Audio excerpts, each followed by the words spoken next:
Welcome in seventh Baba MP. Friends, इस channel के माध्यम से क्लास सेवन्थ की साइंस और मैथ का जो वन शॉट है वो पढ़ाया जाता है। तो आज हम इस वीडियो में क्लास सेवन्थ के साइंस का चैप्टर नंबर 4 अम्ल क्षारक एवं लवण का वन शॉट पढ़ने वाले हैं। फ्रेंड्स, हमारे चैनल का वन शॉट जो होता है वो एग्ज़ाम के लिए इम्पोर्टेंट होता है, यानी हम सिर्फ और सिर्फ इम्पोर्टेंट क्वेश्चन के बेस पर, यानी वो सारे प्रश्न जो इम्पोर्टेंट होते हैं और बिल्कुल 90% जो सवाल है आपको हमारे वन शॉट में से मिलेंगे। तो आप इस चैनल को सब्सक्राइब करना और बेल आइकन को प्रेस करना। चलिए फ्रेंड्स, स्टार्ट करते हैं। फ्रेंड्स, हम शुरुआत करते हैं कुछ एमसीक्यू क्वेश्चनों से, उसके बाद हम सारे ही प्रश्न लेने वाले हैं, छोटे बड़े। सारक कैसा पदार्थ है? तो सारक देखिए कड़वा भी है और स्पर्श करने पर साबुन जैसा भी लगता है। तो ऑप्शन नंबर ए जो है वो सारक है। लेकिन यहाँ पर ऑप्शन नंबर ए भरा हुआ है, लेकिन आपको पता है कि जो सारक होते हैं वो स्पर्श करने पर साबुन जैसे भी होते हैं और कड़वे भी होते हैं। लेकिन नॉर्मल तरीके से हम पढ़ रहे हैं तो आप ऑप्शन नंबर ए भी भर सकते हैं, यानी स्वाद में कड़वे होते हैं। अम्ल कैसा पदार्थ है? तो देखिए अम्ल खट्टा पदार्थ है, आपको पता है, ये तो बेसिक क्वेश्चन है। लाल लिटमस नीले रंग में किसके द्वारा बदलता है? तो सारक के द्वारा बदलता है, और नीला लाल में बदलता है अम्ल के द्वारा। सोडियम कार्बोनेट का साधारण नाम क्या है? तो इसका नाम है बेकिंग सोडा। पांचवा प्रश्न है, वर्षा का जल अम्लीय किस कारण होता है? तो आपको पता है कि वर्षा के जल में जो है ये सारी गैसें मिल जाती है, तो वर्षा का जो जल है वो अम्लीय हो जाता है। तो ऑप्शन नंबर डी। सामान्य रूप से उपयोग किया जाने वाला प्राकृतिक सूचक अपना लिटमस ही होता है, क्योंकि इसका सामान्य रूप से अपन इस्तेमाल करते हैं नॉर्मल रूप में। निम्न में से कौन से पदार्थ सारकीय प्रकृति के हैं? तो ये सभी सारकीय प्रकृति के ही है ना। Option number D. खट्टे पदार्थ कौन से होते हैं? तो ये सभी खट्टे पदार्थ ही है। गुड़हल के पुष्प का सूचक अम्लीय विलयनों को कैसा कर देता है? तो वो गहरा गुलाबी कर देता है।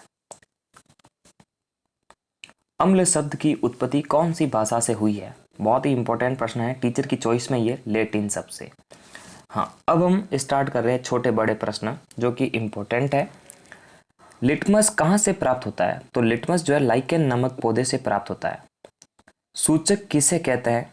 सूचक उसे कहते हैं जो हमें किसी पदार्थ के अम्लीय और क्षारकीय होने की पहचान करवा दे, जैसे लिटमस पत्र, हल्दी, गुड़हल की पंखुड़ियाँ।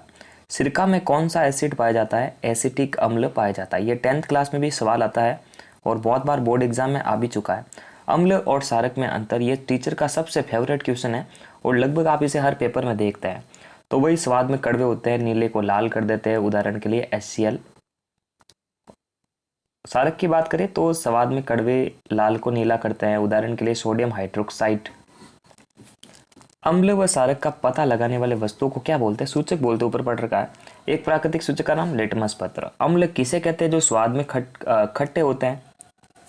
और क्षारक किसे कहते हैं? जो स्वाद में कड़वे होते हैं या स्पर्श करने पर साबुन के जैसे लगते हैं। चींटी के दंत में कौन सा अम्ल पाया जाता है? फॉर्मिक अम्ल। बहुत इंपॉर्टेंट सवाल है ये, टीचर इसको अक्सर पूछ लेता है। दही में पाए जाने वाले अम्ल का नाम बताइए। तो लैक्टिक अम्ल होता है, आपको पता होना चाहिए। उदासीन विलयन किसे कहते हैं? तो ऐसे विलयन जो लाल और नीले लिटमस पत्र के रंग को परिवर्तित ही नहीं कर पाते, तो वो उदासीन है, पूरी तरह से न्यूट्रल है। उदासीनीकरण क्या है? ये भी 10th क्लास में परिभाषा जो है बार बार पूछी जाती है, तो आप इसे याद जरूर कर लें। तो उदासीनीकरण है क्या? जब अम्ल और क्षारक एक दूसरे के प्रभाव को खत्म कर देते हैं, तो अपन उसे क्या बोलेंगे? उदासीनीकरण। अपाचन क्या है? अपाचन मतलब आपको कभी कभी एसिडिटी होती है ना, हमारे आमाशय में अम्ल की अधिकता के कारण अपाचन हो जाता है, जिसमें भोजन सही ढंग से पच नहीं पाता है, तो वो अपाचन ही है।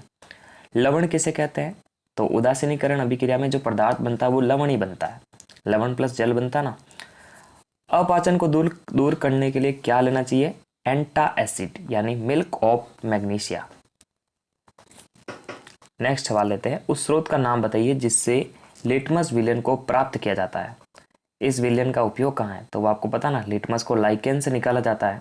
आसू जल में इसका बैंगनी रंग, आसू जल में जो इसका कलर है वो बैंगनी कलर का होता है। जब एक अम्लीय विलयन में मिलाया जाता है तो ये लाल हो जाता है, जब एक मूल विलयन में मिलाया जाता है तो ये वापस नीला हो जाता है। तो बहुत इंपॉर्टेंट चीज़ है ये,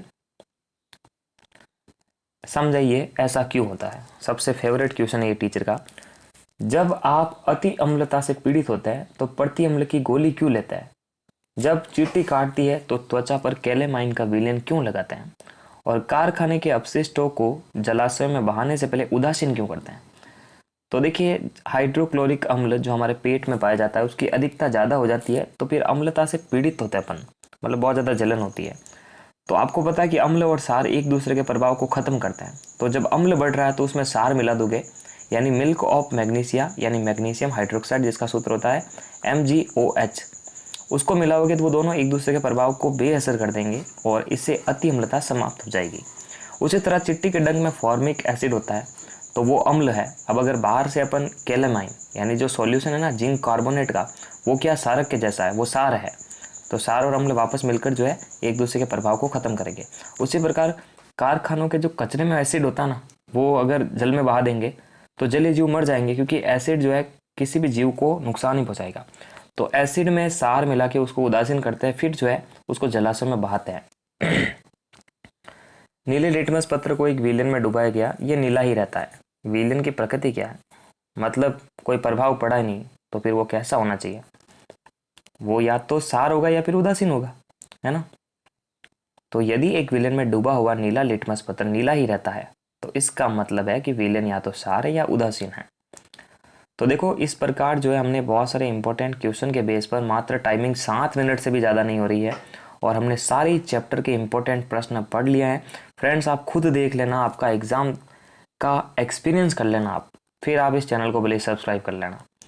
तो आपको मैं सारी जो है वन शॉट साल में पढ़ा देंगे, तो आप इस चैनल को सब्सक्राइब करना, बेल आइकन को प्रेस करना। Thank you friends.